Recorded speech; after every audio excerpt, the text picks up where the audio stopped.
നല്ല പകലിൽ കർത്താവിന്റെ നാമത്തിൽ എല്ലാവരെയും വന്ദനം ചെയ്യുന്നു.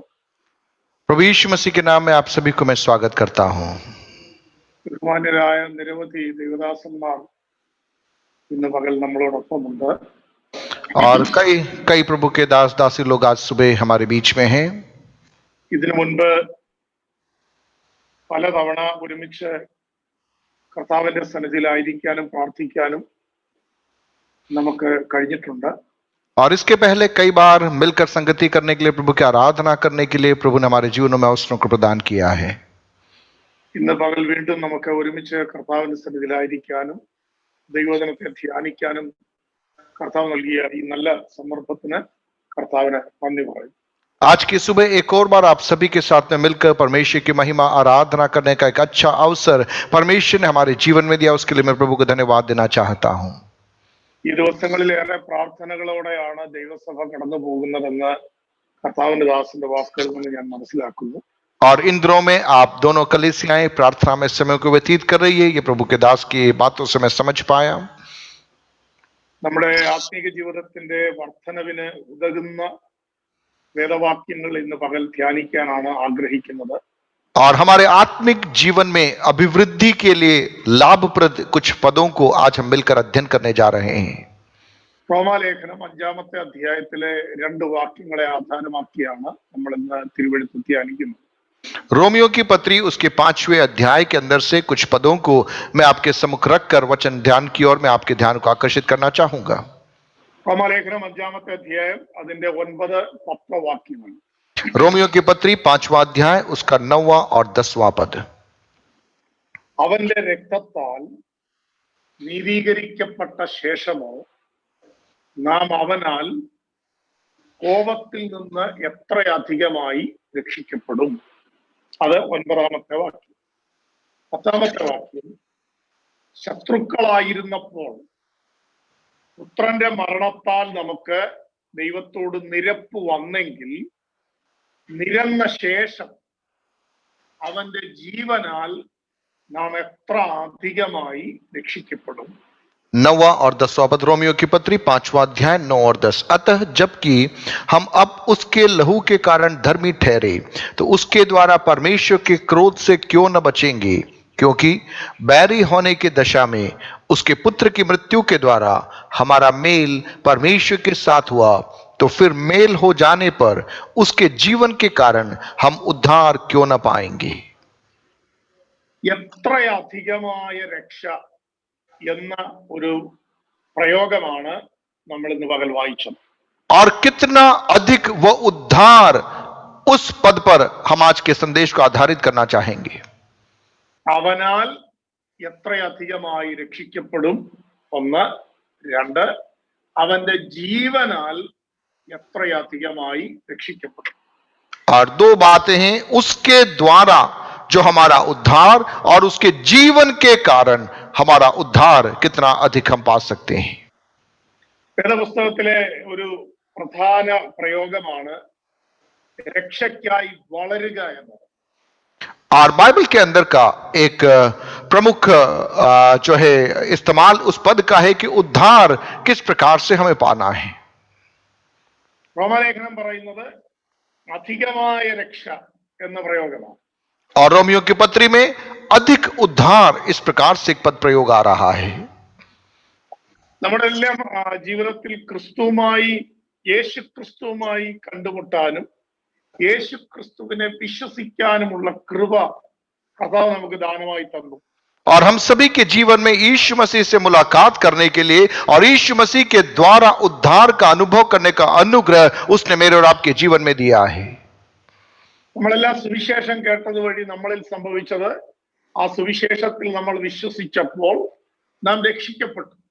और हम सब ने सुसमाचार को सुनने के द्वारा उस सुसमाचार पर विश्वास करने के कारण हमने उद्धार को पाया.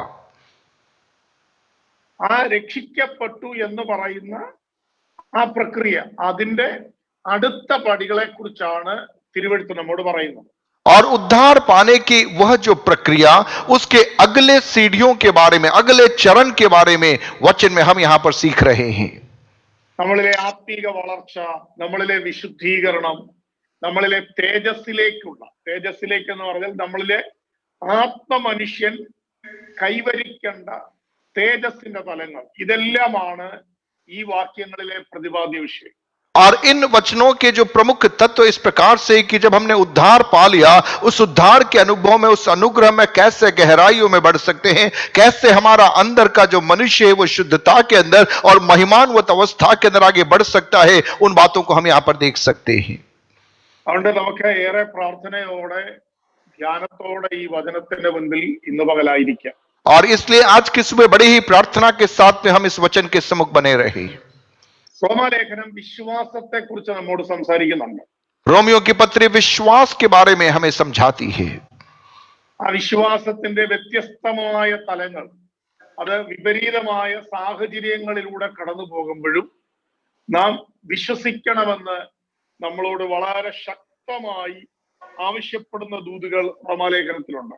और रोमियो की पत्री में जब मेरे और आपके विश्वास की यात्रा में हमें कैसे आगे बढ़ना है और जीवन में जब विपरीत परिस्थितियां आती हैं, उन विपरीत परिस्थितियों के मध्य में कैसे जय के साथ में प्रभु पे भरोसा करके आगे बढ़ना है, उन बातों को हम वहां पर देख सकते हैं.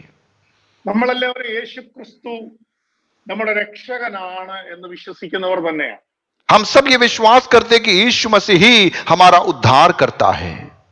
എന്നാൽ ആ വിശ്വാസത്തിന്റെ തലത്തിൽ നിന്ന് അപ്പുറത്തേക്ക് നമ്മളെ കൊണ്ടുപോകുന്നതാണ് റോമാലേഖനത്തിന്റെ ദൂതുകൾ.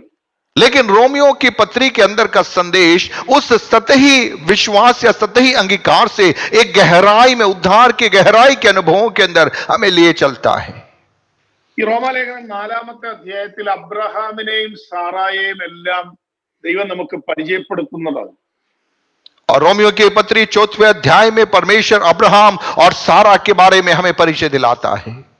അബ്രഹാം ദൈവത്തെ എത്രയധികം വിശ്വസിച്ചു എന്ന് നമ്മളെ ബോധ്യപ്പെടുത്താണ്. और अब्राहम परमेश्वर पर किस हद तक विश्वास किया, उसका एहसास हमें दिलाने के लिए ദൈവത്തിന്റെ ശക്തിയാൽ അദ്ദേഹത്തിന് ലഭ്യമാകുന്നത്, ദൈവത്തിന്റെ സാധ്യതകളിൽ നിന്ന് അബ്രഹാമിന് ലഭ്യമാകുന്നത്, ഇങ്ങനെ അദ്ദേഹത്തിൻ്റെതായ സാഹചര്യങ്ങളെല്ലാം വിപരീതമായിരിക്കുമ്പോഴും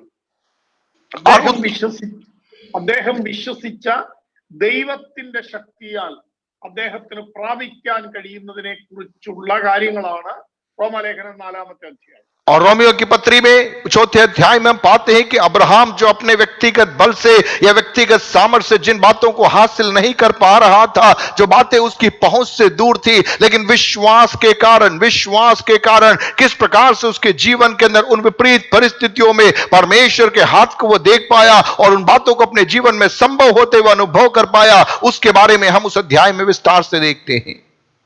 അബ്രഹാം ദൈവത്തിന്റെ വാഗ്ദത്തങ്ങളിൽ വിശ്വസിച്ചു എന്ന് പരിശുദ്ധാത്മാവ് നമ്മോട് പറയുന്നത്, അബ്രഹാമിലൂടെ ഒക്കെ ദൈവം എന്തൊക്കെ ചെയ്യാൻ ആഗ്രഹിച്ചോ അതെല്ലാം അബ്രഹാം വിശ്വസിക്കാൻ തയ്യാറായി. और अब्राहम ने जब परमेश्वर के वायदों पर विश्वास किया, उसका अर्थ यह है अब्राहम के जीवन में अब्राहम के द्वारा परमेश्वर जो कुछ भी करना चाहता था, उन सारी बातों पर आंखें बंद करके उसने विश्वास किया. അതുകൊണ്ടാണ് റോമാലേഖനം നമ്മോട് പറയുന്നത് സാഹചര്യങ്ങളെല്ലാം വിപരീതമായി, എന്നാൽ अब्राहम ദൈവത്തിൽ വിശ്വസിച്ചു. और इसीलिए रोमियो की पत्री में हम देखते हैं कि परिस्थितियां सब कुछ विपरीत हो गई, लेकिन इसके बावजूद भी अब्राहम ने परमेश्वर पर विश्वास किया. സാഹചര്യങ്ങൾ എതിരായി എന്ന് പറയുന്നത് എന്താ? ദൈവം അബ്രഹാമിൽ എന്ത് ചെയ്യാൻ പോകുന്നു എന്ന് ദൈവം പറഞ്ഞോ അതൊന്നിനും സാധ്യതയില്ല എന്ന് അബ്രഹാമിന് ബോധ്യം വരത്തക്ക രീതിയിൽ സാഹചര്യങ്ങൾ എതിരായി പോയി. और परिस्थितियां विपरीत होने का अर्थ यह है परमेश्वर ने जो कुछ अब्राहम के जीवन में प्रभु ने कहा था, जिन बातों को परमेश्वर करेगा, वे सारी बातें होने की संभावनाएं उसकी परिस्थितियों के आधार पर कभी भी संभव नहीं थी. ऐसे एक हालात में, ऐसे एक माहौल में अब्राहम आ पहुंचता है. ഇതുപോലെ ദൈവമക്കളെ, ഈ രക്ഷയുടെ വളർച്ച എന്ന് പറയുന്ന ദൈവത്തിന്റെ പദ്ധതി അത് നമ്മൾ മനസ്സിലാക്കുമ്പോൾ അതിനനുകൂലമായ ഒരു സാഹചര്യവും ഒരുപക്ഷെ നമ്മുടെ ആത്മീക പരിതസ്ഥിതികളിൽ നമ്മൾ കാണാൻ സാധ്യതയില്ല. और ठीक इसी प्रकार से उद्धार में अभिवृद्धि पाना या उद्धार के अनुभव में आगे बढ़ना, हो सकता है हमारी अवस्थाएं, हो सकता है हमारे जीवन का माहौल बिल्कुल विपरीत होगा, कहीं कोई उम्मीद नहीं होगी, कहीं कोई प्रोत्साहन नहीं होगा कि हम उस उद्धार के अनुभव में आगे बढ़ सके। ऐसी विपरीत परिस्थिति हमारे जीवन में आ सकती है। അവിടെയെല്ലാം നമുക്ക് എങ്ങനെയാണ് ജയം പ്രാപിക്കാൻ കഴിയുന്നത്? ऐसी विपरीत परिस्थितियों में कैसे हम जय पा सकते हैं? അവിടെയെല്ലാം നമുക്ക് ജയം പ്രാപിക്കാൻ കഴിയുന്നത് ദൈവം എന്ത് സംസാരിച്ചോ അതിൽ വിശ്വസിക്കാൻ നമ്മൾ തയ്യാറാവുക. और उन विपरीत परिस्थितियों में परमेश्वर ने क्या बोला, क्या कहा, केवल उस बात पर विश्वास करने के द्वारा हम वहां पर जय को पा सकते हैं। അതുകൊണ്ടാണ് അബ്രഹാമിന്റെ ശരീരം നിർജീവമായത് അബ്രഹാം ഗ്രഹിച്ചു. പക്ഷേ അബ്രഹാം ഗ്രഹിച്ചതിന്റെ അടിസ്ഥാനത്തിലല്ല അബ്രഹാം വിശ്വാസത്തെ കൊണ്ടുപോയത്. പിന്നെയോ അബ്രഹാം ഗ്രഹിക്കുന്നത് ഒരു കാര്യം, എന്നാൽ ദൈവം അബ്രഹാമിനോട് സംസാരിക്കുന്ന ഒരു കാര്യം. അങ്ങനെ ദൈവം സംസാരിക്കുന്നതിനെ വിശ്വസിക്കാൻ അബ്രഹാം തയ്യാറായി. और हम देखते हैं कि अब्राहम ने यह समझ लिया कि उसका जो शरीर है अब कमजोर हो गया है, उसकी उम्र हो चुकी है, स्वाभाविक में कहीं कोई संभावना नहीं है। उसने अपनी परिस्थितियों को स्वीकार करते हुए भी परमेश्वर के वायदों पर विश्वास किया कि प्रभु ने जो कहा है मेरे जीवन की कमियों के बावजूद वो मेरे जीवन में पूरा होगा, ऐसा उसने विश्वास किया। നമ്മുടെ അവസ്ഥകളെ വെച്ചിട്ട് ഇന്ന് വിശ്വസിക്കാനല്ല, പിന്നെയോ ദൈവം എന്താണോ നമ്മളോട് അരുളി ചെയ്യുന്നത് അതിനെ അനുസരിച്ച് വിശ്വസിക്കാനുള്ള കൃപ കർത്താവ് നമ്മുടെ മേൽ പകരുന്നു. और हमारी अवस्थाओं के हालात पे नहीं, हमारी परिस्थिति के हालात पे नहीं, लेकिन जब सब कुछ विपरीत है वहां भी प्रभु ने कहा है प्रभु पूरा करेगा, इस हद तक परमेश्वर पर विश्वास करने का अनुग्रह परमेश्वर हमें प्रदान करता है। അവനാൽ ക്രിസ്തുവിനാൽ എത്ര അധികമായി രക്ഷിക്കപ്പെടുമെന്ന് തിരുവെടുത്ത് നമ്മോട് ചോദിക്കുമ്പോൾ അത് സത്യമാണ്. ക്രിസ്തുവിനാൽ ഒരു അധികമായ രക്ഷയിലേക്ക് നമുക്ക് പോകാൻ കഴിയും. और वचन में जिस प्रकार से हम देखते हैं कि मसीह के द्वारा उद्धार के गहरे अनुभव में हम प्रवेश कर सकते हैं। രണ്ട്, ക്രിസ്തുവിന്റെ ജീവനാൽ എത്ര അധികമായി രക്ഷിക്കപ്പെടും എന്ന് വചനം ചോദിക്കുമ്പോൾ ക്രിസ്തുവിന്റെ ജീവനാൽ അധികമായ ഒരു രക്ഷയുടെ അനുഭവത്തിലേക്ക് പോകാൻ നമുക്ക് കഴിയും. और दूसरा एक सवाल वहां उठा रहा है कि मसीह के जीवन के कारण हम उद्धार क्यों न पाएंगे? उसका उत्तर भी है हां, उस जीवन के कारण उद्धार के गहरे अनुभव में और आप पहुंच सकते हैं। അതുകൊണ്ട് ദൈവമക്കളെ, നമ്മുടെ ജീവിതത്തിന്റെ ഓരോ പ്രശ്നങ്ങളും പരിഹരിക്കണമെന്ന് പറഞ്ഞും ആഗ്രഹിച്ചും പ്രാർത്ഥനയിലായിരിക്കുന്നത് പോലെ തന്നെ ഇത്തരം ആത്മീക വിഷയങ്ങളെ കൂടെ ഗൗരവമായി എടുത്ത് പ്രാർത്ഥിക്കാനും വിശ്വസിക്കാനും ദൈവസന്നിധിയിൽ ജാഗരിക്കാനും ഈ ദിവസങ്ങളിൽ നമുക്ക് കഴിയണം. और प्रियो, मैं और आप हमारी रोजमर्रा की जिंदगी में जरूरत की कई बातों के लिए हम प्रार्थना करते हैं, उन बातों के बारे में सोच विचार करते हैं, लेकिन पवित्र आत्मा इन दिनों में चाह रहा है कि आत्मिक विषयों में वचन के ऐसे प्रकाशनों के विषयों को लेकर प्रभु की बाट जो होने के लिए, प्रभु के सम्मुख प्रार्थना और उपवास करने के लिए कि प्रभु आप इन बातों को समझने के लिए मुझे अनुग्रह दीजिए, ऐसा हमें समयों को निकालना जरूरी है। അങ്ങനെയാണ് ഒരു ആത്മീക വളർച്ചയിലേക്ക് നമുക്ക് സഞ്ചരിക്കാൻ കഴിയുന്നത്. और ऐसा करने के द्वारा एक आत्मिक रीति से मैं और आप अगले स्तर में हम पहुंच सकते हैं। റോമാലേഖനം നമ്മോട് പറയുന്നു, യേശുക്രിസ്തുവിൽ നമ്മൾ വിശ്വസിച്ചപ്പോൾ നമുക്ക് ദൈവത്തോട് സമാധാനമുണ്ട്. और रोमियो की पत्री में हम समझ सकते हैं कि जब यीशु मसीह में हमने विश्वास किया, परमेश्वर की ओर से एक मेल, एक शांति को हमने पाया। നമ്മൾ യേശുക്രിസ്തുവിൽ വിശ്വസിച്ചെന്ന് പറഞ്ഞാൽ ആ വിശ്വസിക്കാൻ നമ്മൾ തയ്യാറായപ്പോൾ നമ്മളും ദൈവവും തമ്മിൽ സമാധാനമുണ്ടെന്ന് പറഞ്ഞാൽ ദൈവവും നമ്മളും തമ്മിൽ ഒരു ആത്മബന്ധത്തിലേക്ക് പ്രവേശിക്കാൻ നമുക്ക് സാധ്യമായി. और जब यीशु मसीह पर विश्वास करने के द्वारा परमेश्वर के साथ में हमारा मेल हो गया, उसका अर्थ यह है कि परमेश्वर और हमारे बीच में एक आत्मा प्राण संबंध, एक गहरी मित्रता के अंदर प्रभु ने प्रवेश करने का रास्ता हमारे लिए खोल दिया। അതുകൊണ്ടാണ് റോമാലേഖനം 5-ാമത്തെ അധ്യായത്തിന്റെ തുടക്കത്തിൽ പറയുന്നത്, വിശ്വാസത്താൽ നാം നിൽക്കുന്ന ഈ കൃപയിലേക്ക് നമുക്ക് പ്രവേശനം ലഭിച്ചിരിക്കുന്നു. और इसीलिए रोमियो की पत्री 5:1 में वहां लिखा है, विश्वास से जिस अनुग्रह में हम खड़े हैं, उस जिस विश्वास से हमें धर्मी ठहराए जाने का अनुग्रह मुझ पर और आप पर हुआ। അപ്പൊ നമ്മൾ നിൽക്കുന്ന കൃപയിലേക്ക് നമുക്ക് പ്രവേശനം കിട്ടിയെന്ന് പറഞ്ഞാൽ നമുക്ക് നമ്മുടേതായ ഒരു യോഗ്യത വെച്ചും ലഭിക്കാത്തത് ദൈവത്തിന്റെ മഹാകരുണയാൽ നമുക്ക് ലഭിച്ചു. और उसका अर्थ यह है कि हमारी कोई योग्यता नहीं थी, हमारी कोई खूबी नहीं थी, लेकिन इसके बावजूद भी परमेश्वर की महादया के कारण, महाकरुणा के कारण यह अनुग्रह हम पर हुआ कि मैं और आप उसके सम्मुख धर्मी ठहर गए। യേശുക്രിസ്തുവിനെ വിശ്വസിക്കാൻ നമ്മളെ സഹായിക്കുന്ന വിശ്വാസത്തിന്റെ ആത്മാവിനെ ദൈവം നമ്മുടെ മേലേക്ക് പകർന്നു. और यीशु मसीह पर विश्वास करने के लिए विश्वास की आत्मा को परमेश्वर के पुत्र ने मेरे और आपके जीवन में उंडेल दिया. ഇതൊന്നും നമ്മുടെ യോഗ്യത കൊണ്ടല്ല, ഇതെല്ലാം ദൈവത്തിന്റെ മഹാകരുണ കൊണ്ടാണ്. और यह कोई भी बात हमारी योग्यता के कारण नहीं, परमेश्वर की महादया के कारण है. എന്നാൽ നമ്മൾ ഇപ്പോൾ കൃപയിലാണെങ്കിലും നമ്മുടെ ഇന്നലകൾ ഉണ്ടായിരുന്നു, നമുക്ക് ഒരു ഇന്നലകൾ നമുക്കുണ്ടായിരുന്നു. और आज हम अनुग्रह में हैं, लेकिन हमारा एक भूतकाल था, बीता हुआ कल था. ആ ഇന്നലകൾ എന്ന് പറയുന്നത് പാപം നമ്മളിൽ വാഴ്ച നടത്തിയ കാലമാണ്. और वह हमारा भूतकाल वह समय था जहां पर हम पाप की अधीनता में थे, पाप हम पर प्रभुता करता था. റോമാലേഖനം അതിനെ കുറിച്ച് പറയുന്നത് പാപം മരണത്താൽ വാണു എന്നാണ്. और रोमियो की पत्र में लिखा है कि पाप के द्वारा मृत्यु ने हम पर प्रभुता किया. റോമാലേഖനം 5-ാമത്തെ അധ്യായത്തിന്റെ അവസാന വാക്യങ്ങളിലാണ് അത് എഴുതിയിരിക്കുന്നത്, പാപം മരണത്താൽ വാണതുപോലെ. और रोमियो की पत्री 5:21 में कि जैसे पाप ने मृत्यु फैलाते हुए राज्य किया. അത് നമ്മൾ യേശുക്രിസ്തുവിനെ കണ്ടുമുട്ടുന്നതിന് മുൻപ്, യേശുക്രിസ്തുവിൽ വിശ്വസിക്കാനുള്ള കൃപ ലഭിക്കുന്നതിന് മുൻപുള്ള കാലഘട്ടമാണ്. ആ കാലഘട്ടം എന്ന് പറയുന്നത് നമ്മളിൽ വാഴ്ച നടത്തിയത്, നമ്മളിൽ ഭരണം നടത്തിയത് പാപമാണ്. അതെങ്ങനെ ഭരണം നടത്തി? അത് മരണത്താൽ വാഴ്ച നടത്തി.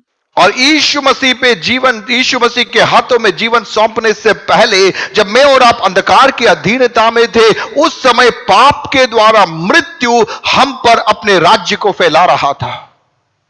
എന്നാൽ നമ്മുടെ ജീവിതത്തിൽ യേശുക്രിസ്തുവിനെ വിശ്വസിക്കാനുള്ള ഒരു മഹാഭാഗ്യത്തിലേക്ക് കർത്താവ് നമ്മളെ കൊണ്ടുവന്നു. लेकिन मेरे और आपके जीवन में यीशु मसीह पर विश्वास करने का एक महा अवसर प्रभु ने मेरे और आपके जीवन में प्रदान किया. നമ്മുടെ എല്ലാം ജീവിതത്തിന്റെ ഏതോ സന്ദർഭങ്ങളിൽ യേശുക്രിസ്തുവിനെ കുറിച്ചുള്ള വചനം കേൾക്കാൻ കർത്താവ് നമുക്ക് കൃപ തന്നു. और हम सबकी जिंदगी के मोड़ में किसी न किसी अवसर पर यीशु मसीह के बारे में सुनने के लिए यीशु मसीह को अपना जीवन देने का अनुग्रह हमें प्राप्त हुआ. ആ വചനത്താൽ നമ്മളിൽ വിശ്വാസം കർത്താവ് രൂപപ്പെടുത്തി. उस वचन के द्वारा परमेश्वर ने विश्वास को हमारे अंदर उत्पन्न किया. നമ്മൾ യേശുക്രിസ്തുവിൽ വിശ്വസിച്ചു. हमने यीशु मसीह पर विश्वास किया. അപ്പൊ നമ്മുടെ ഇന്നലകൾ എന്ന് പറയുന്നത് ദൈവത്തിൽ നിന്ന് അകന്നുപോയവരായിരുന്നു നമ്മളൊക്കെ. और हमारा भूतकाल, अतीत का समय वह था जब हम प्रभु से दूर थे और मृत्यु की अधीनता में थे.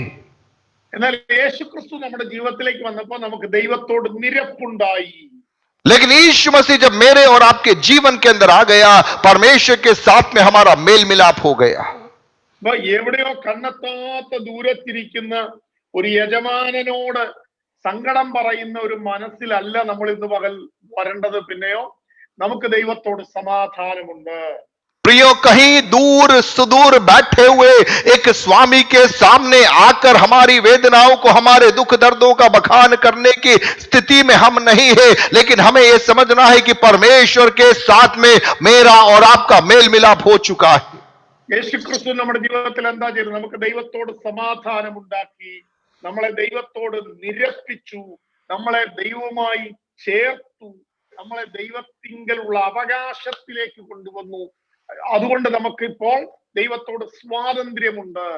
और यीशु मसीह ने मेरे और आपके जीवन में क्या किया? यीशु मसीह के द्वारा परमेश्वर के साथ में हमारा मेल मिलाप हुआ. परमेश्वर के आनंद को, परमेश्वर की शांति को मेरे और आपके जीवन में स्थान दिलाया. और उन सारी बातों के द्वारा एक बड़ी आजादी के अंदर आज उसने हमें लेकर स्थापित किया. അതുകൊണ്ടാണ് കർത്താവിന്റെ വചനം നമ്മോട് പറയുന്നത്, അതുകൊണ്ട് നിങ്ങൾ ധൈര്യത്തോടെ ദൈവസന്നിധിയിലേക്ക് വരിക. और इसीलिए लिखा है कि हिम्मत के साथ में, हियाव के साथ में हम प्रभु की उपस्थिति में आ सकते हैं.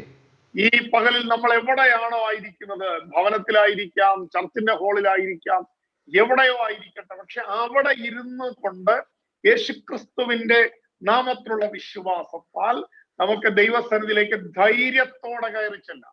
प्रियो, आज की सुबह हम चाहे घर में बैठे हैं, चाहे कलीसिया भवन में बैठे हैं या अन्य किसी स्थान में बैठे हैं, लेकिन यीशु मसीह पर विश्वास के कारण हम हिम्मत के साथ में, हियाव के साथ में परमेश्वर के करीबी में हम पहुंच सकते हैं.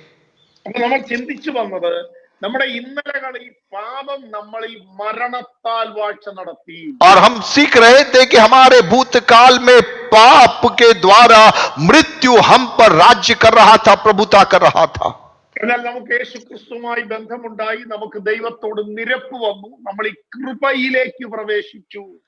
लेकिन यीशु मसीह के साथ में हमारा एक रिश्ता स्थापित हुआ, यीशु मसीह के द्वारा परमेश्वर के साथ में हमारा मेल मिलाप हुआ और उसके द्वारा इस अनुग्रह के अंदर हमने प्रवेश किया.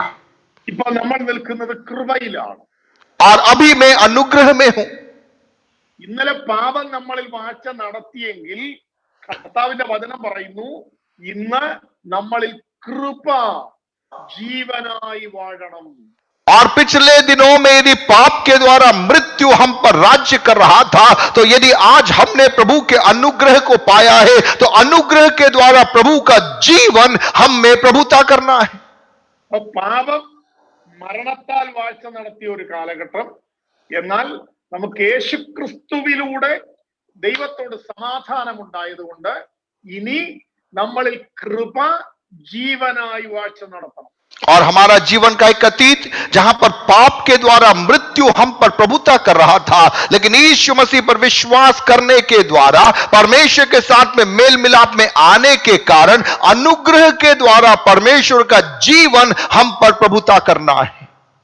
യേശുക്രിസ്തുവിനെ കണ്ടുമുട്ടുന്നതിനും മുമ്പും യേശുക്രിസ്തുവിനെ കണ്ടുമുട്ടിയതിന് ശേഷവും എന്ന രണ്ട് വ്യത്യസ്തമായ ജീവിത ശൈലി നമ്മളിൽ വെളിപ്പെട്ടു വരണം.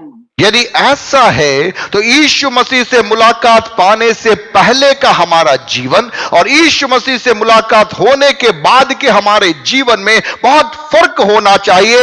दोनों अपने आप में दो अलग अलग प्रकार की जीवन शैलियां होनी चाहिए. അല്ലാതെ യേശുവിനെ കണ്ടുമുട്ടുന്നതിന് മുൻപ് നമ്മുടെ ആവശ്യങ്ങൾ നമ്മൾ പ്രാർത്ഥിക്കുമായിരുന്നു, ആരോടോ എന്തിനോടോ ആയിക്കോട്ടെ. ഇപ്പൊ യേശുക്രിസ്തുവിനെ കണ്ടുമുട്ടി, ഇപ്പോ അതേ പ്രാർത്ഥനകൾ യേശുവിനോട് പ്രാർത്ഥിക്കുന്നു. ഇതല്ലാതെ നമ്മുടെ ജീവിതത്തിന് വ്യക്തമായ ഒരു വ്യത്യാസവും വന്നിട്ടില്ലെങ്കിൽ അതിനെക്കുറിച്ചല്ല കർത്താവിന്റെ വചനം നമ്മളെ പഠിപ്പിക്കുന്നത്.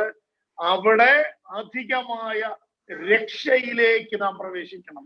प्रियो, प्रभु यीशु मसीह को पहचानने से पहले हम किसी और रीति से, किसी और व्यक्ति से, किसी और माध्यम से हम प्रार्थनाएं करते थे, लेकिन यीशु मसीह पर विश्वास करने के बाद में, इस उद्धार के अनुभव में आने के बाद में आप वही विषयों को, वही आवश्यकताओं को यीशु के नाम से आप यदि प्रार्थना करते हैं और केवल उसी सतही तौर पर आप रह रहे हैं, तो यह बात आपके लिए नहीं, उससे गहरी एक बात को यहां पर लिखा गया है कि यीशु मसीह के द्वारा जो उद्धार हमें मिला है, उस उद्धार की गहराइयों में मुझे और आपको इन दिनों में कदम रखना है.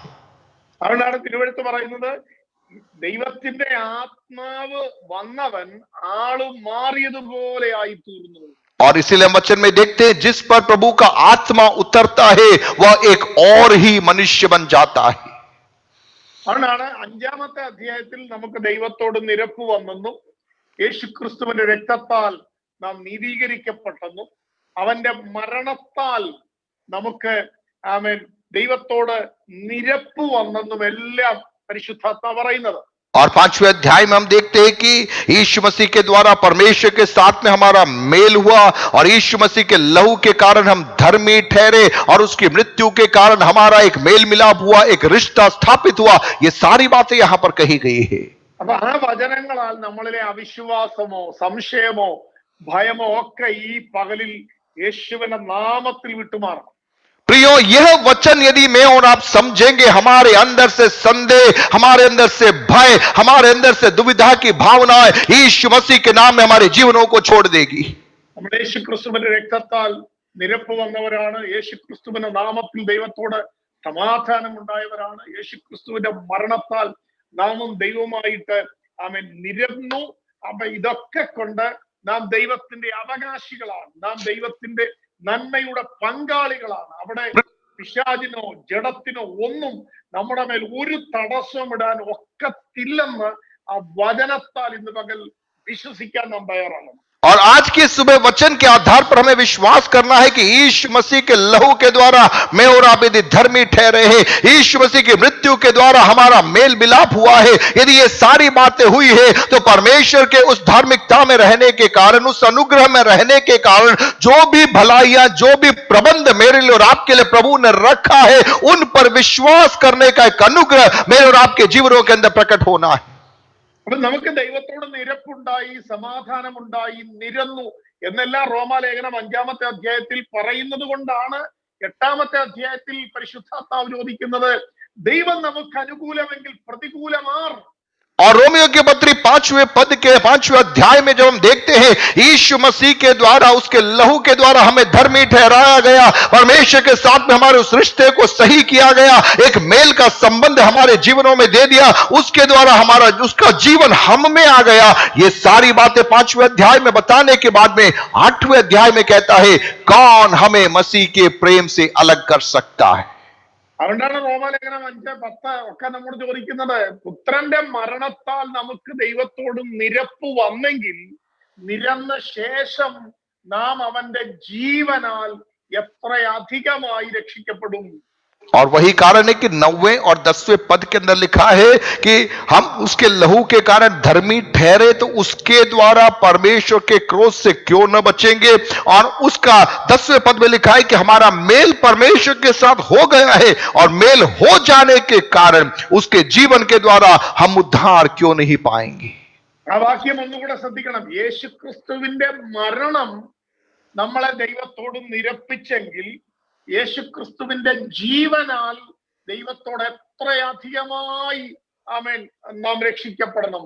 प्रिय, मुझे और आपको समझना है कि यीशु मसीह की मृत्यु के द्वारा परमेश्वर के साथ में हमारा मेल मिलाप हुआ, तो यीशु मसीह के जीवन के द्वारा उस रिश्ते में कितनी गहराइयों में मैं और आप प्रवेश कर सकते हैं। ആ ഒരു അനുഭവത്തിലേക്ക് നമ്മളെ കൊണ്ടുപോകാനുള്ള ആലോചനകൾ ഉണ്ടായത് കൊണ്ടാണ് റോമാലേഖനം 6 നമ്മളോട് ചോദിക്കുന്നത്, അതുകൊണ്ട് നാം എന്തുവാ പറയേണ്ടത്?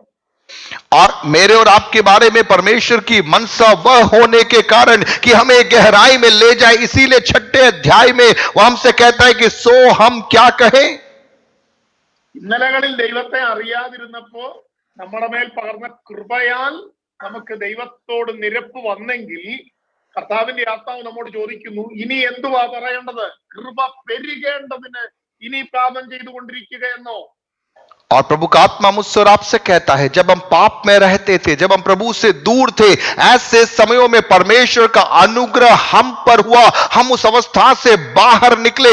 अब हम चूंकि बाहर निकल चुके, हमारा मेल मिलाप हो चुका है, प्रभु का आत्मा सवाल पूछता है, क्या अब तुम ये चाहते हो कि और पाप करते रहो ताकि और भी अधिक अनुग्रह हो? क्या ऐसी जीवन शैली प्रभु आपसे चाहता है? ഒരു നാളും അരുത്. कदापि नहीं। പിന്നെ എന്താ സംഭവിക്കേണ്ടത്? ജീവന്റെ പുതുക്കത്തിൽ നടക്കേണ്ടതിന് തന്നെ. और वह लिखा है कि हम जब पाप के लिए मर गए तो फिर आगे को उसमें कैसे जीवन बिताए, नए जीवन की सी चाल हमें चलना है। അപ്പൊ ജീവന്റെ പുതുക്കത്തിൽ നടക്കുന്നതിലുള്ള വിജയമാണ് അധികമായ രക്ഷ എന്ന് പരിശുദ്ധാത്മാവ് നമ്മോട് പറയുന്നത്. और पवित्र आत्मा हमें याद दिला रहा है कि नए जीवन की सी चाल जब हम चलते हैं, उद्धार के उस गहरे अनुभव के अंदर हम कदम रखते हैं। അതുകൊണ്ട് പരിശുദ്ധാത്മാവ് നമ്മോട് പറയുന്നത്, യേശുക്രിസ്തുവിന്റെ മരണത്താലും യേശുക്രിസ്തുവിന്റെ ആത്മാവിനാലും നമുക്ക് ലഭ്യമാകുന്ന അവകാശങ്ങളെ കുറിച്ചാണ്. और पवित्र आत्मा हमें बता रहा है कि यीशु मसीह के मृत्यु के द्वारा, यीशु मसीह के द्वारा, उस बहाए गए उस लहू के द्वारा, उस अनुग्रह के कारण जो अधिकार, जो प्रबंध मेरे लिए और आपके लिए प्रभु ने तैयार करके रखे हैं, उनके बारे में पवित्र आत्मा आज यहां पर बताता है। അതുകൊണ്ട് വളരെ പ്രധാനമായി റോമാലേഖനം ധ്യാനിക്കുമ്പോൾ ശ്രദ്ധിക്കേണ്ടത്, റോമാലേഖനത്തിന്റെ ഏത് അധ്യായങ്ങളിലൂടെ നമ്മൾ സഞ്ചരിക്കുമ്പോഴും ദൈവം നമ്മോട് പറയുന്ന ഒട്ടനവധി കാര്യങ്ങളുണ്ട്. और रोमियो की पत्री का जब हम अध्ययन करते हैं, ये बहुत ही महत्वपूर्ण है कि बहुत ही ध्यानपूर्वक हम इन पदों को समझने का प्रयास करें। हर अध्याय के अंदर परमेश्वर हमसे व्यक्तिगत रीति से एक अगले कदम में ले जाने के लिए बातचीत करता है। പക്ഷെ ആ ദൈവത്തിന്റെ സന്ദേശങ്ങൾക്ക് നേരെ വിപരീതമായിരിക്കും നമ്മുടെ സാഹചര്യങ്ങളും അവസ്ഥകളും ഒക്കെ. लेकिन प्रियो, परमेश्वर जो हमसे चाह रहा है उन बातों को प्रकट न कर सके, ऐसी विपरीत परिस्थितियों का सामना मैं और आप कर रहे होंगे। അതുകൊണ്ടാണ് റോമാലേഖനം 4-ാമത്തെ അധ്യായത്തിൽ അബ്രഹാമിനെ കൊണ്ടുവന്നിട്ട് കർത്താവ് പറയുന്നത്, നിങ്ങൾ അബ്രഹാമിനെ ശ്രദ്ധിക്കുക, ഞാൻ അബ്രഹാമിനെ കുറിച്ച് പറയുന്നതിനെല്ലാം വിപരീതമായിരുന്നു അബ്രഹാമിന്റെ സാഹചര്യങ്ങൾ.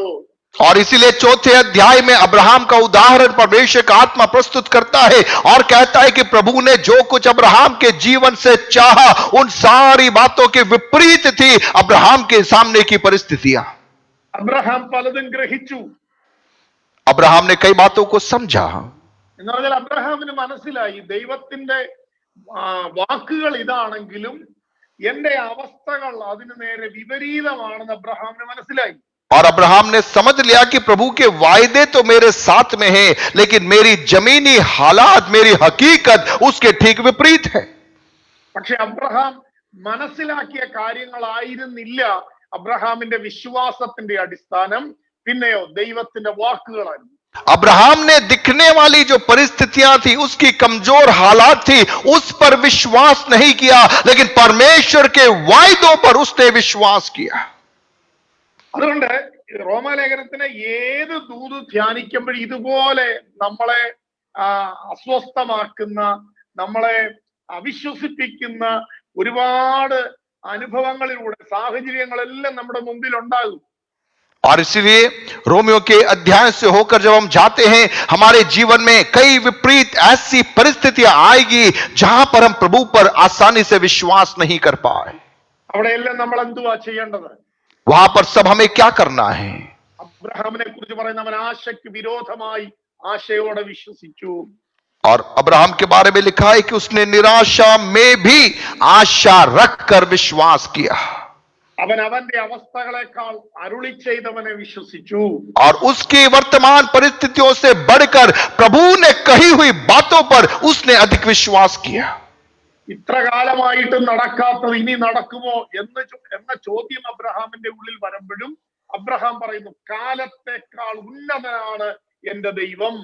और अब्राहम के मन में कई सवाल आए होंगे, बहुत साल बीत गए, अभी तक वो वायदे तो पूरे हुए नहीं, लेकिन उन विपरीत परिस्थितियों में भी अब्राहम ने समझ लिया कि समय सीमा के परे है मेरा परमेश्वर। അപ്പൊ ഒരുപാട് കാത്തിരിപ്പുകൾ, പരിശ്രമങ്ങൾ ഒന്നും നമുക്ക് ഫലം ചെയ്തിട്ടില്ലായിരിക്കും. എന്നാൽ റോമാലേഖനം 4-ാമത്തെ അധ്യായം നമ്മളോട് പറയുന്നു, കാലങ്ങൾ പോയി കാണും, പരിശ്രമങ്ങൾ പാഴായി കാണും, പക്ഷെ അതിനെ ഒന്നും ശ്രദ്ധിച്ച് ഈ ദിവസങ്ങളിൽ നിൽക്കരുത്. നിങ്ങൾ ദൈവത്തിന്റെ ശക്തിയിൽ വിശ്വസിക്കാൻ തയ്യാറാകെ, ദൈവത്തിന്റെ പദ്ധതികൾ നിങ്ങളിൽ നിവർത്തിയാകും. प्रियो, अब्राहम के जीवन के द्वारा पवित्र आत्मा जो संदेश मुझ तक और आप तक पहुंचाना चाह रहा है, अब्राहम के समान शायद हमारे जीवन में बहुत लंबे समयों से हम बाट जोड़ रहे होंगे, कई साल बीत गए होंगे, कोई रास्ता नहीं खुल रहा होगा, अब सारी परिस्थितियां बिल्कुल विपरीत अवस्था में आ पहुंची होगी, लेकिन प्रभु का आत्मा आज की सुबह मुझसे और आपसे कहता है, उन विपरीत परिस्थितियों में भी गवाए हुए समय को ध्यान न देते हुए परमेश्वर की शक्ति और परमेश्वर के सामर्थ पर यदि आप आश्रित हो जाएंगे, समय चाहे आपकी दृष्टि में कितना भी लंबा व्यर्थ चला गया हो, लेकिन परमेश्वर उन समय सीमा से बाहर जाकर अपनी सामर्थ के द्वारा आपके लिए अद्भुत कार्यों को करने में सामर्थ्य परमेश्वर है। റോമാലേഖനം 6-ാമത്തെ അധ്യായത്തിൽ നമ്മോട് ചോദിക്കുന്നു, പാപം ചെയ്തുകൊണ്ടിരിക്കുകയെന്നോ ഒരു നാളും അരുത്, ജീവന്റെ പുതുക്കത്തിൽ നടക്കേണ്ടതിന് തന്നെ. ഈ വാക്യങ്ങളെല്ലാം വായിക്കുമ്പോൾ നമ്മുടെ ഉള്ളിൽ തന്നെ വരുന്ന ചോദ്യങ്ങളുണ്ട്. വർഷങ്ങളായിട്ട് അതതിന്റെ പൂർണ്ണതയിൽ എന്റെ ജീവിതത്തിൽ സംഭവിച്ചില്ലല്ലോ.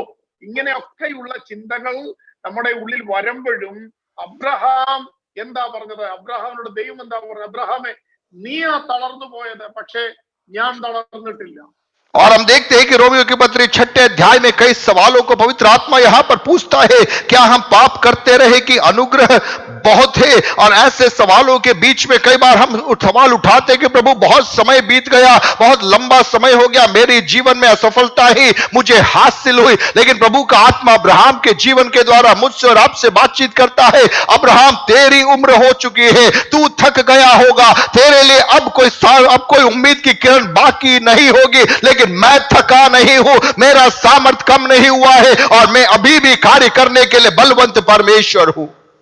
ഇത് നമ്മുടെ ജീവിതത്തിന്റെ എല്ലാ മേഖലകളിലേക്കും ഇന്ന് ഈ പകൽ ആ വചനത്തിന്റെ തീ ഇറങ്ങി വരണം. और आज की सुबह हमारे जीवन के हर एक आयामों में, हर एक क्षेत्रों में वचन की आग, वचन की वह गहराई उतरना अनिवार्य है। അത് നമ്മുടെ ആത്മീക ജീവിതത്തിൽ, നമ്മുടെ കാഴ്ചപ്പാടുകളിൽ, നമ്മുടെ സാമ്പത്തിക മേഖലകളിൽ, നമ്മുടെ തലമുറകളുടെ മേൽ, നമ്മുടെ കുടുംബത്തിന്റെ മേൽ, നമ്മുടെ ശുശ്രൂഷകളുടെ മേൽ, നമ്മളായിരിക്കുന്ന ദേശങ്ങളുടെ മേലെല്ലാം സാഹചര്യങ്ങളെല്ലാം വിപരീതമാകട്ടെ. എന്നാൽ അതിന്റെ നടുവിലും ഇന്ന് പകൽ സർവശക്തനായ ഒരു ദൈവം അവന്റെ ശക്തിയാൽ കാര്യങ്ങൾ ചെയ്യാൻ ആഗ്രഹിക്കുന്നു. प्रियो, आज की सुबह हमें समझना है, हो सकता हमारे व्यक्तिगत जीवन के सामने, हमारे पारिवारिक जीवन के सामने, हमारे बच्चों के सामने, हमारे नौकरी से जुड़े हुए परिस्थितियों के सामने सब कुछ नकारात्मक आपको लग रहा होगा, सब कुछ विपरीत आपको लग रहा होगा। लेकिन अब्राहम के समान जैसे उसने निराशा में भी आशा रखकर विश्वास किया, परमेश्वर का आत्मा चाहता है कि उस सर्वशक्तिमान परमेश्वर पर, उसके वायदों पर, उसकी बातों पर मैं और आप विश्वास करने के लिए आज की सुबह तैयार हो जाए। അബ്രഹാം തളർന്നു, പക്ഷെ ദൈവം തളർന്നില്ല. അബ്രഹാം ക്ഷീണിച്ചു, എന്നാൽ ദൈവം ക്ഷീണിച്ചില്ല. അബ്രഹാം നിർജീവത്വമുള്ളവനായി, പക്ഷെ ദൈവം നിർജീവത്വമുള്ളവനായില്ല. അതുകൊണ്ട് ദൈവത്തിന്റെ ശക്തിയാൽ ഇന്ന് പകൽ അബ്രഹാമിന്റെ ജീവിതത്തിൽ അനുഗ്രഹങ്ങൾ സംഭവിച്ചതുപോലെ വിശ്വസിക്കാൻ തയ്യാറാകെ. പാപം മരണത്താൽ വാണെങ്കിൽ ആമേൻ, കൃപ ജീവനായി നമ്മുടെ മേൽ വാടാൻ പോകുന്നു. प्रियो, हमारी उम्र हो गई होगी, हमारा शरीर कमजोर हो गया होगा, हमारी मानसिकताओं में निष्क्रियता आ गई होगी, लेकिन आज की सुबह यह सच्चाई है कि परमेश्वर की उम्र नहीं हुई, परमेश्वर कमजोर नहीं हुआ, परमेश्वर निष्क्रिय नहीं हुआ। यदि अब्राहम के जीवन के अंदर उसके विश्वास के द्वारा परमेश्वर ने उसकी जिंदगी में कार्यों को प्रदान किया, तो आज की सुबह मुझे और आपको समझना है, जिस प्रकार जब हम पाप में थे और मृत्यु हम पर प्रभुता कर रही थी, आज अनुग्रह में आने के कारण परमेश्वर का जीवन हम में कार्य करेगा, और उस जीवन के द्वारा उद्धार के नए अनुभव के अंदर पवित्र आत्मा मुझे और आपको लिए चलेगा। യേശുവിന്റെ നാമത്തിലെ വചനത്തിന്റെ അധികാരത്തിൽ എല്ലാ ദൈവമക്കളുടെ, ദൈവദാസന്മാരുടെ ജീവിതത്തിന് മേലും മാറ്റങ്ങൾ സംഭവിക്കട്ടെ. और यीशु मसीह के नाम में उस वचन के अधिकार के द्वारा सुनने वालों के जीवन के अंदर, उनकी परिस्थितियों में एक बड़ा बदलाव आज की सुबह आने पाए। ജീവന്റെ അനുഭവങ്ങൾ യേശുവിന്റെ നാമത്തിൽ നമ്മുടെ മേൽ തുറന്നു വരട്ടെ. और यीशु मसीह के नाम में जीवन के अनुभव हमारे सब प्रकट होने पाए, खुल के आने पाए। യേശുവിന്റെ നാമത്തിൽ തളർച്ചകൾ മാറിപ്പോകട്ടെ. यीशु मसीह के नाम में सारी थकान जाती रहने पाए। യേശുവിന്റെ നാമത്തിൽ ആത്മീക ജീവിതത്തിന്റെ പുതിയ ഉത്സാഹം എല്ലാ വ്യക്തികളുടെ മേലും വ്യാപരിക്കട്ടെ. यीशु मसीह के नाम में आत्मिक जीवन में एक नया उत्साह हर एक के ऊपर प्रकट होने पाए। യേശുവിന്റെ നാമത്തിൽ ഭയത്തിന്റെ ആത്മാവിനെ ശാസിക്കുന്നു. यीशु मसीह के नाम में भय की आत्मा को हम डांटते हैं। യേശുവിന്റെ നാമത്തിൽ നിരാശ വിതയ്ക്കുന്ന ദുരാത്മാവിനെ ശാസിക്കുന്നു. यीशु मसीह के नाम में लोगों के जीवन में निराशाओं को डालने वाले दुष्ट आत्माओं को हम खदेड़ देते हैं। യേശുവിന്റെ നാമത്തിൽ പാപം മരണത്താൽ വാഴ്ച നടത്താൻ വേണ്ടി കാത്തിരിക്കുന്ന കുടുംബങ്ങൾക്കകത്ത്, വ്യക്തികളുടെ മേൽ യേശുവിന്റെ നാമത്തിലുള്ള വിടുതലുകളെ അഭിഷിക്തന്മാർ ഞങ്ങൾ അയക്കുകയാണ്. और यीशु मसीह के नाम में उन परिवारों में जिनमें पाप के द्वारा मृत्यु अपना राज्य फैलाने के लिए बेताब है, ऐसे परिवारों में यीशु मसीह के नाम से जीवन की घोषणा आज की सुबह हम मिलकर करते हैं। ഇന്ന് പകല ദേശങ്ങളിൽ വ്യാപരിക്കുന്ന പൈശാചിക വാഴ്ചകൾ കീഴടങ്ങി നിൽക്കട്ടെ. आज की सुबह राज्यों में कार्य करने वाले अंधकार की ताकतें घुटने टेकने पाए। ക്രിസ്തുയേശുവിന്റെ നാമത്തിലുള്ള സ്വാതന്ത്ര്യം ജനത്തിന്റെ മേൽ യേശുവിന്റെ നാമത്തിൽ വ്യാപരിക്കട്ടെ. मसीह यीशु के नाम में मसीह की स्वतंत्रता हर एक की जिंदगियों में प्रकट होने पाए। ക്രിസ്തുവിനെ കണ്ടുമുട്ടിയെങ്കിലും ജനത്തെ പാപത്തിൽ കൊടുക്കുന്ന പൈശാചിക ശക്തികളുടെ പ്രവർത്തനങ്ങൾ യേശുവിന്റെ നാമത്തിൽ ഇന്ന് പകൽ കീഴടങ്ങട്ടെ. व्यक्ति जीवनों को पाप के प्रलोभन में उलझाने वाले अंधकार की ताकतों के प्रभाव को यीशु मसीह के नाम में हम आदेश देते व्यक्ति जीवनों को छोड़ने के लिए। ദൈവത്തിന്റെ ദൂതന്മാർ യേശുവിന്റെ നാമത്തിൽ ദേശങ്ങളിൽ ഇറങ്ങട്ടെ. परमेश्वर के स्वर्गदूत यीशु मसीह के नाम में उन देशों में उन राज्यों में अभी इसमें उतरने पाए। ചെറുപ്പക്കാർ യേശുവിന്റെ നാമത്തിൽ വിടുതൽ പ്രാപിക്കട്ടെ. बच्चे और जवान लोग यीशु मसीह के नाम में छुटकारे को पाने पाए।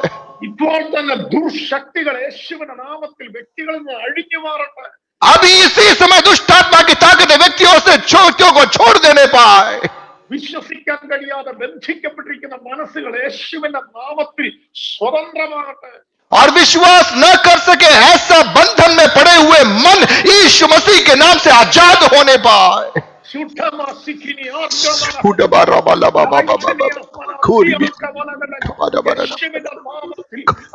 വചനത്തിന്റെ വിടുതലുകൾ ജനത്തിന്റെ കുടുംബങ്ങളിൽ എല്ലാം വ്യാപരിക്കട്ടെ. यीशु मसीह के नाम से वचन का छुटकारा हर एक व्यक्ति जीवनों में हर एक परिवारों में अभी इसमें प्रकट होने पाए। ഹല്ലേലൂയ. हालेलुया। അതുകൊണ്ട് റോമാലേഖനം 6-ാമത്തെ അധ്യായത്തിൽ ജീവന്റെ പുതുക്കത്തിൽ നടക്കും എന്ന് പറയുന്നെങ്കിൽ നമ്മൾ ജീവന്റെ പുതുക്കത്തിൽ നടക്കാൻ കഴിയുന്നവരാണ്. प्रियो, यदि रोमियो की पत्री 6 अध्याय में लिखा है नए जीवन की सी चाल चले, तो उसका मतलब है कि मेरे और आपके अंदर परमेश्वर ने वो क्षमता डाल रखी है उसके अनुग्रह के द्वारा कि हम नए जीवन की चाल को चल सके। പാപം മരണത്താൽ വാഴ്ച നടത്തിയ ഒരു കാലമുണ്ടായിരുന്നു നമ്മുടെ ജീവിതത്തിൽ.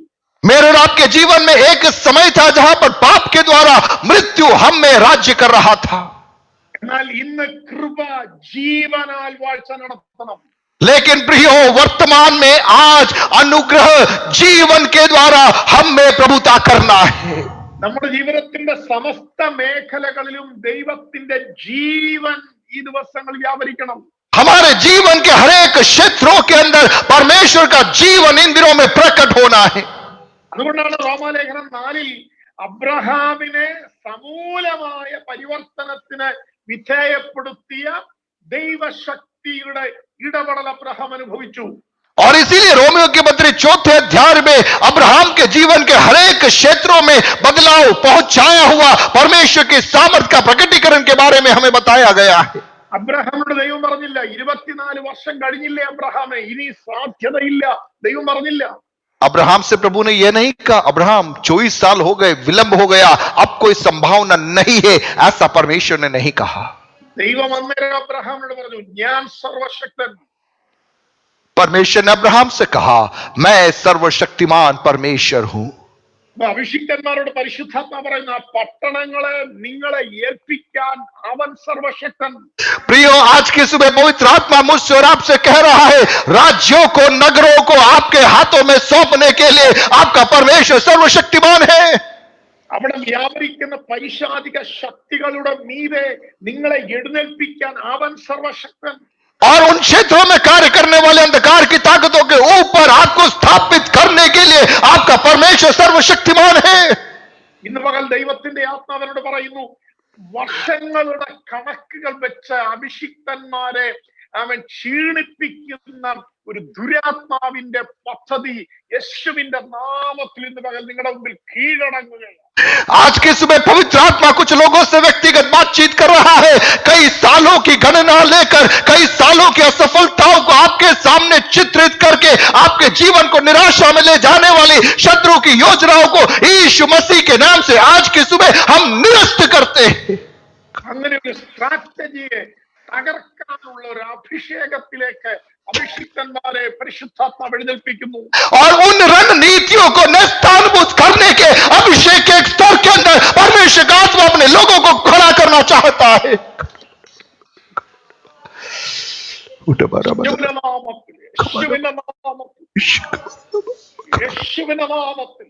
यीशु के नाम में यह होने पाए। जिनके अंदर वो भूख है, जिनके अंदर वो प्यास है, उनके अंदर अभिषेक का यह स्तर प्रकट होने पाए। നഷ്ടപ്പെട്ടെന്ന് പറഞ്ഞത് ചിലതിനെ തിരിച്ചു പിടിക്കുന്ന ഒരു അഭിഷേകം യേശുവിന്റെ നാമത്തിൽ ദൈവദാസന്മാരുടെ മേൽ റിലീസ് ആകട്ടെ. जो आपके हाथ से निकल गया है, चला गया है, उन बातों को वापस अपने हाथों में हासिल करने का एक अभिषेक प्रभु के लोगों के ऊपर आज की सुबह प्रकट होने पाए. സാധ്യതയില്ലെന്ന വിധിയെഴുത്തുകളെ മാറ്റിയട്ട ദൈവ പദ്ധതികളെ പ്രാപിക്കുന്ന ഒരു ദൈവശക്തിയുടെ കൈമാറ്റം യേശുവിന്റെ നാമത്തിൽ ദൈവജനത്തിന് മേൽ സംഭവിക്കട്ടെ. जहां पर आपको लग रहा है कि अब असंभव है, अब कहीं कोई आशा की किरण नहीं बची है, ऐसी विपरीत परिस्थितियों के ऊपर यीशु मसीह के नाम से एक सामर्थ की हम घोषणा करते हैं, असंभव बातें आपके जीवन में संभव होने पाए. ദൈവം ഇറങ്ങി വരട്ടെ. परमेश्वर उतर आने पाए. ദൈവം സന്ദർശിക്കട്ടെ. परमेश्वर सुधि लेने पाए. ദൈവശക്തി വെളിപ്പെട്ടു വരട്ടെ. परमेश्वर की शक्ति प्रकट होने पाए. ദൈവത്തിന്റെ ഇടപെടൽ നടക്കട്ടെ. परमेश्वर की मुलाकातें होने पाए. അബ്രഹാമിന്റെ അരികിലേക്ക് എൽ ശദ്ദായി വന്നതുപോലെ ഈ ദിവസങ്ങളിൽ ദൈവമായിട്ടുള്ള അത്ഭുതകരമായ കണ്ടുമുട്ടലുകൾ സംഭവിക്കട്ടെ. अब्राहम को आशीषित करने के लिए एल शदाई परमेश्वर जब उतर आया, ठीक इसी प्रकार से बाट जोड़ने वालों के जीवन में सर्वशक्तिमान परमेश्वर की मुलाकातें प्रकट होने पाए. വർഷങ്ങളുടെ തകർച്ചകളെ മാറ്റുന്ന ഡിവൈൻ എൻകൗണ്ടറുകൾ സംഭവിക്കട്ടെ. सालों से जिंदगी में जो उजाड़पन है, जो नीरसता है, उसको हटाने वाली ईश्वर एनकाउंटर्स, ईश्वर मुलाकातें जिंदगियों में प्रकट होने पाए. യുഗങ്ങളെ ഒടിച്ചു കളയുന്ന പുഷ്ടി വ്യാപരിക്കട്ടെ. യേശുവിന്റെ जीवों को तोड़ने वाला अभिषेक आज की सुबह प्रकट होने पाए. ഒരു പുതിയ ജീവൻ വ്യാപരിക്കട്ടെ. एक नया जीवन प्रकट होने पाए. ഒരു പുതിയ വിശ്വാസം വ്യാപരിക്കട്ടെ. एक नया और गहरा विश्वास प्रकट होने पाए. रूडी मसी के मिलिया स्माइटिनी रूडी बाय सिटिनी अरमा ये सिकिलिया रूडी हमदुली स्माइटिनी कना യേശുവിന്റെ നാമത്തിൽ അങ്ങനെ ഒരു അഭിഷേകം ഈ ജനത്തിന് മേൽ അഭിഷിക്തന്മാരുടെ മേൽ റിലീസ് ആകട്ടെ. और यीशु मसीह के नाम से ऐसा एक अभिषेक का गहरा स्तर इन लोगों के ऊपर प्रकट होने पाए. അതുകൊണ്ട് റോമാലേഖനം 7-ാമത്തെ അധ്യായം എല്ലാം നമ്മൾ വായിക്കുമ്പോൾ പരിശുദ്ധാത്മാവ് നമ്മോട് പറയുന്ന എന്താ? നാം ജഡത്തിൽ ആയിരുന്നപ്പോൾ. और रोमियो की पत्री 7वें अध्याय को जब हम अध्ययन करते हैं, वहां सब ऐसा लिखा है कि एक समय था जब हम शरीर में थे या शारीरिक थे. നാം ജഡത്തിൽ ആയിരുന്നപ്പോൾ, जब हम शारीरिकता में जीवन व्यतीत करते थे, तब की बात. അപ്പൊ യേശുക്രിസ്തുമായി നാം ആമേൻ ബന്ധം സ്ഥാപിച്ചപ്പോൾ എന്താ സംഭവിച്ചത്? यीशु मसीह के साथ में जब हमने रिश्ते को स्थापित किया, हमारे साथ में क्या हुआ? യേശുക്രിസ്തുവിന്റെ മരണം നമ്മളെ ദൈവത്തോട് നിരപ്പിച്ചെന്ന് പറഞ്ഞാൽ നാമും ക്രിസ്തുവിന്റെ ശരീരം സംബന്ധമായി മരിച്ചിരിക്കുന്നു. और यीशु मसीह की मृत्यु ने हमारे को परमेश्वर के साथ में एक संबंध को स्थापित कर दिया. उसका अर्थ यह है हमारी शारीरिकता यीशु मसीह की मृत्यु के द्वारा वो जो शरीर का स्वभाव था वह भी मर चुका है. यह हमें समझना है. അത് വിശ്വസിക്കാൻ നമുക്ക് കഴിയുന്നുണ്ടോ? क्या हम विश्वास कर पा रहे हैं? അതുകൊണ്ടാണ് അബ്രഹാമിനെ റോമാലേഖനം 4-ാമത്തെ അധ്യായത്തിൽ ദൈവം കൊണ്ടുവന്നത്. और इसीलिए परमेश्वर अब्राहम को रोमियो के चौथे पत्र के अंदर चौथे अध्याय में लेकर आया. അബ്രഹാമിന്റെ അനുഭവത്തിൽ അബ്രഹാമിന്റെ ശരീരം നിർജീവമാണ്. और अब्राहम के अनुभव में अब्राहम का शरीर निर्जीव था, निर्बल था. പക്ഷെ ദൈവത്തിന്റെ പദ്ധതിയിൽ അബ്രഹാമിന്റെ ശരീരം ഒരു പുത്രനെ ജനിപ്പിക്കണം. लेकिन परमेश्वर की योजना में अब्राहम के शरीर के द्वारा एक पुत्र को जन्म लेना है. അബ്രഹാം ഗ്രഹിച്ചത് ശരീരത്തിന്റെ നിർജീവത്വമാണ്. अब्राहम ने अपने शरीर की कमजोरी को समझा. എന്നാൽ ദൈവം പറയുന്നത് അബ്രഹാമിന്റെ ശരീരത്തിൽ വ്യാപരിക്കുന്ന ജീവനെ കുറിച്ചാണ്. लेकिन परमेश्वर अब्राहम के शरीर में प्रकट होने वाले जीवन के बारे में बातचीत कर रहा है. ഇതുപോലെ പുത്രന്റെ മരണത്താൽ നിരപ്പ് വന്നെന്ന് പറഞ്ഞാൽ അർത്ഥം നാം നമ്മുടെ ശരീരം സംബന്ധമായി ആമേൻ ജഡം സംബന്ധമായി പഴയ മനുഷ്യൻ സംബന്ധമായി പാപം സംബന്ധമായി യേശുക്രിസ്തുവിന്റെ ശരീരം മുഖാന്തരം മരിച്ചു. प्रियो, यदि पुत्र की मृत्यु के द्वारा जीवन हम में आया, उस बात को यदि हम समझे तो उसका अर्थ यह है हमारा जो शारीरिकता, जो पाप में जीवन बिताने की जो हमारी आदत थी, यीशु मसीह की मृत्यु के द्वारा हमारी वो शारीरिकता, हमारा वो पुराना स्वभाव, वह उस बातों को करने के लिए मर चुका है। यह हमें समझना है। നമ്മളിലെ പഴയ മനുഷ്യൻ ക്രിസ്തുവിൽ മരിച്ചു. हमारा पुराना मनुष्य मसीह में मर गया। പാപം സംബന്ധമായി നാം മരിച്ചു. पाप के निमित्त हम मर गए। അപ്പൊ നാം ജഡത്തിലായിരുന്നപ്പോൾ എന്ന വാക്യം വരാൻ കാര്യം എന്താ? ഇപ്പോ നാം എങ്ങനെയാ? और जब हम शरीर में थे तो अब हम कहां हैं? അപ്പൊ ദൈവത്തോട് നിരപ്പ് വന്നെന്ന് പറഞ്ഞാൽ റോമർ 8 വരണം. അവിടെ കർത്താവ് പറയുന്നു, അതുകൊണ്ട് നിങ്ങൾ ജഡത്തിനല്ല ആത്മാവിനത്രേ കടക്കാരായിരിക്കുന്നത്. और परमेश्वर के साथ में मेल मिलाप होने के कारण क्या हुआ? 8वें अध्याय में हमें आना है। इसीलिए अब तुम शरीर के नहीं लेकिन आत्मा के कर्जदार हो। അപ്പൊ നമുക്ക് കടപ്പാടുള്ളത്, നമുക്ക് അനുസരിക്കാൻ ആ കടപ്പാടുള്ളത് ആത്മാവിനോട് മാത്രമാണ്. और प्रियो, इसका मतलब यह है कि हमें आत्मा की आज्ञाओं को पालन करने की एक बाध्यता मेरे और आपके जीवन में पड़ी हुई है। ആമേൻ. आमीन। അതുകൊണ്ടാണ് ഗലാത്യ ലേഖനത്തിൽ പൗലോസ് പറയുന്നത്, യേശുക്രിസ്തു സ്വാതന്ത്ര്യത്തിനായി നിങ്ങളെ സ്വതന്ത്രരാക്കി. और इसीलिए गलातियों के पत्री में पौलुस कहता है कि मसीह ने स्वतंत्रता के लिए हमें स्वतंत्र किया है। നിങ്ങളിപ്പോ ജഡത്തിലല്ല, अब आप शारीरिकता में नहीं हो, അത് വിശ്വാസത്തിലാണ്. നിങ്ങൾ ആത്മാവിന് കടക്കാരായിരിക്കുന്നവരാണ്.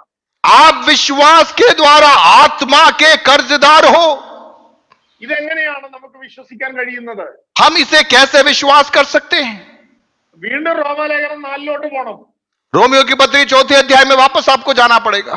അബ്രഹാമിന്റെ ശരീരം നിർജീവമായി, अब्राहम का शरीर निर्जीव हो गया, ഭാര്യ സാറയുടെ ഗർഭപാത്രം നിർജീവമായി. तारा का गर्भ भी निर्जीव हो गया। പക്ഷെ അതിനെക്കുറിച്ചൊന്നുമല്ല ദൈവം സംസാരിക്കുന്നത്. लेकिन परमेश्वर उन परिस्थितियों के बारे में बात नहीं कर रहा। ദൈവം സംസാരിക്കുന്നത് ഞാൻ സർവശക്തിയുള്ള യഹോവ. परमेश्वर कह रहा है कि मैं सर्वशक्तिमान यहोवा हूं। അവിടെയാണ് വിശ്വാസത്തെ കുറിച്ചുള്ള നിർവചനം പരിശുദ്ധാത്മാവ് നമുക്ക് തരുന്നത്. और वहां पर विश्वास की परिभाषा पवित्र आत्मा हमें देता है। അപ്പൊ അധികമായ രക്ഷ എന്ന റോമാലേഖനം നമ്മളെ പഠിപ്പിക്കുന്നത്, और इसीलिए रोमियो की पत्री में उद्धार का गहरा कार्य, अधिक बहुतायत का उद्धार, ऐसा पद प्रयोग वहां पर आता है। ആണ് 2 വാക്യം വന്നിരിക്കുന്നത്. അവനാൽ, അവന്റെ ജീവനാൽ അധികമായ രക്ഷ. और इसीलिए लिखा है कि उसके द्वारा और उसके जीवन के द्वारा हमें गहरा उद्धार क्यों न पाएंगे। അവിടെ നമ്മളില്ല, वहां पर हम नहीं हैं, അവിടെ ഒറ്റയാളേ ഉള്ളൂ. वहां पर एक ही व्यक्तित्व है, ക്രിസ്തുവിനാൽ, मसीह के द्वारा, ക്രിസ്തുവിന്റെ ജീവനാൽ. मसीह के जीवन के द्वारा। അതുകൊണ്ടാണ് ഞാൻ പറഞ്ഞത്, റോമാലേഖനത്തിന്റെ ഏത് ദൂതുകൾ ധ്യാനിച്ചു പോയാലും വിശ്വാസം എന്ന് പറയുന്ന ഒരു വിഷയം വരുമ്പോൾ നമ്മൾ അനുഭവിക്കുന്ന സംഘർഷങ്ങൾ മാറണമെങ്കിൽ വിശ്വാസത്തെ കുറിച്ച് കർത്താവ് പറഞ്ഞ റോമർ 4 പോയേ പറ്റത്തുള്ളൂ. और रोमियो की पत्री के किसी भी अध्याय को यदि आपको समझना है, विश्वास को आपको ग्रहण करना है, आपके जीवन की विपरीत परिस्थितियों में कैसे जयवंत होकर आपको आगे बढ़ना है, यह प्रकाशन पाना है, तो आपको 4 अध्याय में आना ही पड़ेगा। അതുകൊണ്ടാണ് അവിടെ എഴുതി വെച്ചിരിക്കുന്നത്, അബ്രഹാം ദൈവത്തിൽ വിശ്വസിച്ചു. और इसीलिए वहां पे लिखा है कि अब्राहम ने परमेश्वर पर विश्वास किया। അബ്രഹാം ദൈവത്തിൽ വിശ്വസിച്ചു എന്ന് പറഞ്ഞ ആ വാക്യത്തിന്റെ അർത്ഥം, അബ്രഹാം അബ്രഹാമിൽ വിശ്വസിച്ചില്ല. और उस पद का अर्थ यह है, अब्राहम ने अपने आप पर भरोसा नहीं किया। ആമേൻ. അബ്രഹാമിന്റെ സാഹചര്യങ്ങളെ അബ്രഹാം വിശ്വസിച്ചില്ല. अब्राहम ने अपनी परिस्थितियों पर भी विश्वास नहीं किया। നോക്കൂ, ഗ്രഹിക്കാഞ്ഞത് കൊണ്ടല്ല വിശ്വസിക്കാഞ്ഞത്. देखो, ऐसा नहीं कि उसने नहीं समझा, उसकी हकीकत को नहीं समझा इसलिए विश्वास नहीं किया, ऐसा नहीं लिखा है। ഒന്നും അനുഭവിക്കാഞ്ഞത് കൊണ്ടല്ല വിശ്വസിക്കാഞ്ഞത്. कुछ अनुभव नहीं किया इसलिए विश्वास नहीं किया, ऐसा भी नहीं लिखा है। റോമലേഖനം 4 വ്യക്തമായി പരിശുദ്ധാത്മാവ് എഴുതി, അബ്രഹാമിന്റെ ശരീരത്തിന്റെ നിർജീവത്വവും ഭാര്യ സാറയുടെ ഗർഭപാത്രത്തിന്റെ നിർജീവത്വവും അവൻ ഗ്രഹിച്ചു, എന്നാൽ അവൻ വിശ്വാസത്തിൽ ക്ഷീണിച്ചില്ല. और रोमियो की पत्री 4:19 में लिखा है, वह जो 100 वर्ष का था अपने मरे हुए से शरीर और सारा के गर्भ की मरी हुई की सी दशा जानकर भी विश्वास में निर्बल न हुआ. അപ്പൊ വിശ്വാസം എന്ന് പറഞ്ഞാൽ എന്താ? ऐसा तो विश्वास क्या है?